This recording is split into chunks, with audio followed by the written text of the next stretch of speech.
نحمدہ و نصلی علی رسولہ الکریم اما بعد فاعوذ باللہ من الشیطان الرجیم بسم اللہ الرحمن الرحیم۔ احباب، روزے کے افطاری کے حوالے سے چند مسائل آپ کے سامنے لے کے حاضر ہوں۔ روزے کا مسنون وقت افطاری کا کون سا ہے؟ کیا اذان ہونے کے فوراً بعد ہے، نماز کے بعد ہے، یا پہلے ہے؟ سنت عمل کیا ہے؟ تو سنت عمل تو یہی ہے کہ نبی کریم صلی اللہ علیہ وسلم کا عمل مبارک یہ تھا کہ حدیث مرفوع ہے، اور حدیث مرفوع کو حدیث موقوف کے اوپر، حدیث مطبوع کے اوپر تمام حدیث میں ارفع والا حدیث مرفوع ہے، جو نبی کریم صلی اللہ علیہ وسلم کا اپنا عمل مبارک ہے۔ تو نبی پاک صلی اللہ علیہ وسلم کا یہ عمل تھا۔ حضرت انس بن مالک رضی اللہ تعالیٰ عنہ اس کے راوی ہیں کہ کان نبی صلی اللہ علیہ وآلہ وسلم یفطر قبل ان یصلی، نبی پاک صلی اللہ علیہ وسلم نماز پڑھنے سے پہلے افطار کرتے تھے۔ اور کن کن چیزوں سے افطار کرتے تھے؟ حضور پنور صلی اللہ علیہ وسلم کا عمل مبارک یہ تھا کہ علی رطبات، تر کھجور سے افطار فرماتے۔ فَإِن لَمْ تَكُن رطبات فتمیرات، اگر تر کھجور نہ ہوتی تو حضور پنور صلی اللہ علیہ وسلم خوش کھجور سے روزہ افطار فرماتے۔ فَإِن لَمْ تَكُن تمیرات حسوات من ماء، تو نبی پاک صلی اللہ علیہ وسلم پانی کے گھونٹوں سے روزہ افطار کر لیا کرتے تھے۔ اب یہاں کچھ لوگوں کی باتیں سننے میں آئیں۔ ایک صاحب کی ویڈیو تو یہاں تک نظر آئی کہ سارا وقت مغرب جو ہے وہ وقت افطار ہے۔ یہ ضروری ہے کہ وقت کے اندر ہی روزہ افطار کیا جائے گا، اور وقت مغرب میں، لیکن یہاں سارا وقت مغرب ہی سارا وقت افطار نہیں ہے۔ جس طرح وقت مغرب میں نماز مغرب کے لیے ایک مکروہ تنزیہی وقت ہے، ایک مکروہ تحریمی وقت ہے، اور ایک مستحب وقت ہے، تو ان تینوں کی تطبیق ضروری ہے۔ یہ مسئلہ واضح ہے کہ نبی پاک صلی اللہ علیہ وسلم افطار میں تعجیل کرتے تھے۔ جامع ترمذی کے محدثین نے تو باب باندھے ہیں اس میں جی۔ جامع ترمذی کے اندر اس سلسلے میں باب ہے، باب ما جاء فی تعجیل الافطار، اور اس میں یہ حدیث لائے ہیں کہ ان احب عبادی الی اعجلهم فطرا، کہ اللہ تعالیٰ ارشاد فرماتے ہیں کہ سب سے محبوب بندہ مجھے وہ ہے جو افطار میں وقت ہو جائے تو تعجیل کرے، جلدی کرے، تاخیر نہ کرے۔ ایک صاحب کی ویڈیو دیکھنے میں آئی حضرت کی کہ حضرت صاحب یہ فرما رہے ہیں کہ جی جب وقت ہو جائے تو پھر اس کے بعد نماز پڑھ لی جائے، تو نماز کے بعد افطار کر لی جائے۔ تو نہیں، اس کا ایک تو جواب یہ ہے کہ نماز یقیناً روزہ سے اہم ہے، اور نماز کے لیے اللہ کا فرمان ہے ان الصلاۃ کانت علی المؤمنین کتابا موقوتا، نماز مومنوں پہ مقررہ وقت میں فرض کی گئی ہے۔ تو جب مقررہ وقت کے اندر نماز پڑھنا فرض ہے تو پھر نماز کو کیا آپ ہلکا سمجھیں گے کہ اس کے لیے تو خیر وقت سے پہلے اگر ادا ہو گئی تو کوئی مسئلہ نہیں ہے، روزہ جو ہے اس کے بعد افطار کر لیں۔ حالانکہ یہ دونوں چیزیں، دونوں سنت رسول کے خلاف چیزیں آ رہی ہیں۔ کیوں سنت رسول کے خلاف ہے؟ سنت رسول یہ ہے کہ احادیث میں آتا ہے کہ نبی کریم صلی اللہ علیہ وسلم ایک صحابی کو پہاڑی کی بلندی پر کھڑا کر دیتے، ہاتھ میں نبی پاک صلی اللہ علیہ وسلم کے خرما ہوتا، کھجور مبارک ہوتی، تو حضور فرماتے کہ جب دیکھو کہ سورج غروب ہو گیا، اس کا پورا قرص غروب ہو گیا ہے، تو جب وہ بتاتے کہ جی سورج غروب ہو گیا تو نبی پاک صلی اللہ علیہ وسلم پھر آپ کھجور تناول فرماتے اور روزہ افطار فرما لیتے۔ اس کے بعد نبی پاک صلی اللہ علیہ وسلم نماز ادا فرمایا کرتے تھے۔ تو جیسے کہ حدیث میں نے آپ کے سامنے پیش کی ہے ابو داؤد شریف کی، اور جامع ترمذی جلد اول صفحہ نمبر 88 کے اوپر یہ حدیث ہے، کان نبی صلی اللہ علیہ وسلم یفطر قبل ان یصلی، نبی پاک صلی اللہ علیہ وسلم افطار فرماتے نماز پڑھنے سے پہلے۔ تو اس میں یہ ہے کہ پھر نماز کی اہمیت زیادہ ہے، نماز بھی مقررہ وقت میں، یہاں تک کہ اذان بھی مقررہ وقت میں ہو گئی۔ صدر شریعہ بدر طریقہ امجد علی اعظمی رحمہ اللہ نے بہار شریعت میں یہ تصریح لکھی ہے کہ اگر آدھی اذان بھی، اگر اذان کے کچھ الفاظ بھی وقت سے پہلے کہے اور پھر وقت داخل ہوا تو اب اعادہ ہوگا، یعنی اذان دوبارہ لٹائی جائے گی۔ اذان بھی وقت کے اندر دینا لازم ہے، اور وقت مستحب میں جس طرح سے نماز پڑھنا مستحب ہے، اسی طرح وقت مستحب کے اندر اذان دینا بھی مستحب ہے۔ یہ مکروہ تنزیہی اور مکروہ تحریمی وقت کون سا ہوتا ہے؟ اس کے لیے افطار کے وقت مغرب، تو یہ جو حضرت نے کہا ہے کہ جی وقت مغرب سارا ہی وقت افطار ہے، یہ جانے کہ ان کو خوش کرنے کی طرف یہ جناب میلان ہے ان کا۔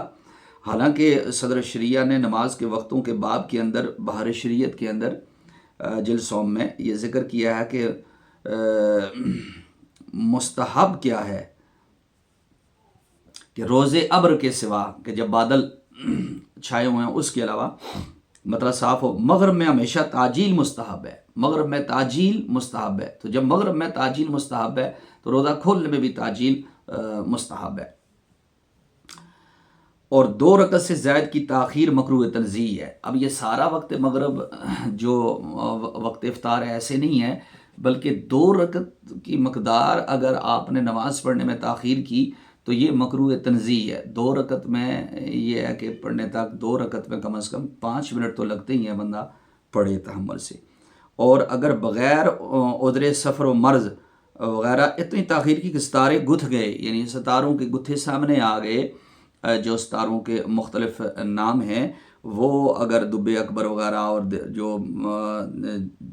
جو دیگر ان کے نام آتے ہیں ستاروں کے، وہ ستارے جو ان کے کہکشاں وغیرہ، تو ان کے ظاہر ہونے تک، گتھے ظاہر ہونا شروع ہو جائیں تو اس وقت تک تاخیر کرنا مکروہ تحریمی ہے۔ اس کے لیے ایک اور جزی صدر شریعہ نے جو لکھی ہے، سیدی اعلیٰ حضرت امام اہل سنت نے فتاوی رضویہ میں بھی لکھی ہے، کہ اس کے لیے یہ ہے کہ مکروہ وقت کے آنے سے پہلے جو وقت ہے وہ مستحب وقت کون سا ہوتا ہے پڑھنے میں؟ فجر کے لیے اور مغرب کے لیے۔ فجر اور مغرب کا کتنا پورا وقت ہوتا ہے؟ یہ ایک ہی وقت ہوتا ہے سال کے اندر۔ مغرب کا مکمل وقت کتنا ہے؟ جو حضرت نے کہا نا کہ مغرب کا سارا وقت ہی روزے کے افطار کا وقت ہے، تو مغرب کا وقت کم از کم 1 گھنٹہ 18 منٹ سے لے کر 1 گھنٹہ 35 منٹ تک رہتا ہے، یہ ہندوستان کے تمام بلاد کے اندر۔ تو آپ دیکھیں کہ 1 گھنٹہ 18 منٹ جو آج کل چل رہا ہے، 1 گھنٹہ 18 منٹ ان دنوں کے اندر، کیونکہ سورج جو ہے وہ خط استوا کے قریب آ رہا ہے، 21 اپریل تک آئے گا، پھر اس کے بعد یہ آگے پھر بڑھتا جائے گا ٹائم۔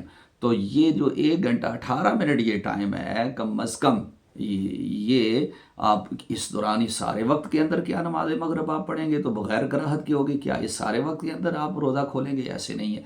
جو ہی وقت داخل ہو تو اس وقت تعجیل کرنے والے کے لیے یہ حدیث میں آتا ہے کہ وہ اللہ کے نزدیک محبوب ہے۔ یہ جو وعید مستدرک کی حدیث کے اندر ہے نا، کہ جن کی باچھیں جو ہے نا آگ کے ساتھ کھلی ہوئی تھیں، وہ عذاب میں مبتلا تھے، وہ وقت کے داخل ہونے سے پہلے روزہ کھولنے والے، یعنی ابھی مغرب کا وقت ہوا نہیں، سورج غروب ہوا نہیں، تو پھر اس وقت روزہ کھولیں، تو وہ ان کے لیے یہ وعید ہے۔ ورنہ وقت داخل ہو گیا تو جو تعجیل کریں حضور کے حکم کے مطابق، اور اس کے بعد روزہ کھولنے کے بعد دعا بھی مانگیں، اور دعا مانگنا یہ روزے کے کھولنے کے بعد ہے، جس طرح سیدی اعلیٰ حضرت نے فتاوی رضویہ کے اندر یہ اس کے حوالے سے پورا ایک رسالہ رقم فرمایا ہے، اور بہت خوبصورت عنوان اس رسالے کا سیدی اعلیٰ حضرت نے دیا ہے۔ اس رسالے کے اندر سیدی اعلیٰ حضرت نے یہ لکھا ہے کہ نبی پاک صلی اللہ علیہ وسلم جو دعا مانگتے تھے وہ روزہ کھول کے مانگتے تھے۔ العروس المعتار فی زمن دعوت الافطار، افطار کے دعا کے وقت کے بیان میں اطرالو دولا 1312 ہجری کے اندر یہ رسالہ لکھا گیا ہے۔ تو اس کے اندر آپ نے یہ لکھا ہے کہ نبی پاک صلی اللہ علیہ وسلم یہ جو دعا مانگتے تھے، اللہم انی لک ارسلت وبک آمنت، یہ والی جو دعا ہے یہ روزہ کھول کے آپ صلی اللہ علیہ وسلم مانگتے تھے۔ تو روزہ کھول کے دعا پڑھنا یہ سنت ہے۔ اب یہ جو یہاں سے کچھ لوگوں کو خوش کرنے کے لیے یہ کہا گیا کہ جی نماز پڑھ کے آپ افطار کر لیا کریں، تو ظاہری بات ہے وہ تاخیر کرتے ہیں۔ تو اس سلسلے میں پہلے تو بات یہ سمجھ لیں کہ وہ کہتے ہیں جی کہ وہ آتم اللیل، لیل تک، رات تک اس کو مکمل کریں، تو رات تو پھر جناب صبح صادق تک رات ہی رات ہوتی ہے، تو یہ انتہا کی طرف نہیں ہے، یہ ابتدا کی طرف ہے۔ ابتدا کب ہے رات کی؟ دیکھیں، ایک نہار عرفی ہوتا ہے، ایک نہار شرعی ہوتا ہے۔ ایک نہار عرفی کیا ہے؟ یعنی عرف میں دن کیا ہوتا ہے کہ وہ سورج کے طلوع سے لے کر سورج کے غروب تک ہے، یہاں سورج کے قرص کا بھی کوئی عمل دخل نہیں ہے۔ لیکن جو ایک نہار شرعی ہے، شرعی طور پر جو نہار ہے وہ صبح صادق سے لے کر غروبی آفتاب تک ہے، اور غروبی آفتاب میں سورج کے قرص کا، سورج کی جو ٹکیا ہے وہ اس کے مکمل غروب ہو رہے ہیں، تاکہ یہ جو اس کا اپنا جو اس کا ڈائمیٹر ہے یا پوری جو ٹکیا ہے سورج کی، وہ ساری کی ساری جب غروب ہو جائے تو اس وقت تک یہ ہے نہار، اور اس کے بعد فوراً رات شروع ہو جاتی ہے۔ تو یہی ہے ابتدائی مغرب کا وقت ہے۔ تو اب رات شروع ہوگی، تو اللہ تعالیٰ نے فرمایا نا کہ کب سے کہاں سے کہاں تک قرآن کے اندر جو ذکر ہے کہ روزہ رکھنا ہے، تو فرمایا کہ اس کو رات تک مکمل کرو، تو رات کی ابتدا کا ذکر ہے، نہ کہ انتہا کا۔ تو ورنہ اس کے بعد جو آپ ٹائم جو آپ آگے بڑھا رہے ہیں، اس سلسلے میں بڑی مزے کی ایک سیدی اعلیٰ حضرت نے فتاوی رضویہ جلد نمبر 10 صفحہ نمبر 626 پر یہ لکھا ہے۔ کسی نے سوال کیا کہ ایک پیر صاحب ہیں اور وہ روزہ کھولنے میں تاخیر کرواتے ہیں، اور جب کہا کہ جی جناب والا روزہ کھولیں، تو وہ کہتے ہیں کہ ابھی 2 منٹ کی دیر ہے، ابھی اس طرح دیر ہے۔ تو اعلیٰ حضرت سوال ہوا کہ اس میں کچھ نقص تو نہیں ہے کہ سب لوگ امام مسجد کی اذان کے مطابق افطار کرتے ہیں اور وہ دیر سے افطار کا حکم دیتے ہیں پیر صاحب؟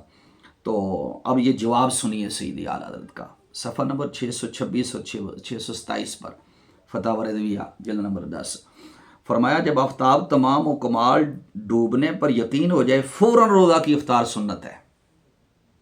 تمام و کمال ڈوبنے کی، تمام سے مراد پورا قرص سورج کا جب ڈوب جائے، تو پھر اس کے بعد مغرب کا وقت جو ہی آغاز ہو گیا، فوراً روزے کی افطار کی سنت ہے۔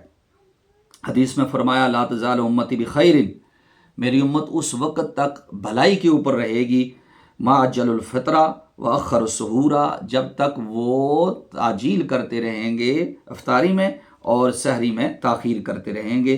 مسند امام احمد بن حنبل کے اندر یہ حدیث ہے، اس کا حوالہ سیدی اعلیٰ نے دیا جلد نمبر 5 صفحہ نمبر 147۔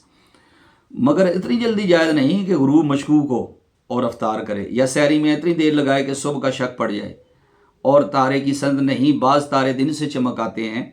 ہاں سیاروں کے سوا جو کواکب ہیں وہ اکثر ہمارے بلد میں غروب آفتاب کے بعد چمکتے ہیں۔ اگر ان ستاروں میں سے کوئی ستارہ چمک آتا ہے اور پھر وہ افطار نہیں کرتا اور 2 منٹ کی دیر بتاتا ہے، تو پھر کیا ہے؟ یہ رافضیوں کا طریقہ ہے۔ اعلیٰ حضرت فرماتے ہیں یہ رافضیوں کا طریقہ ہے اور بہت محرومی و بے برکتی ہے، اسے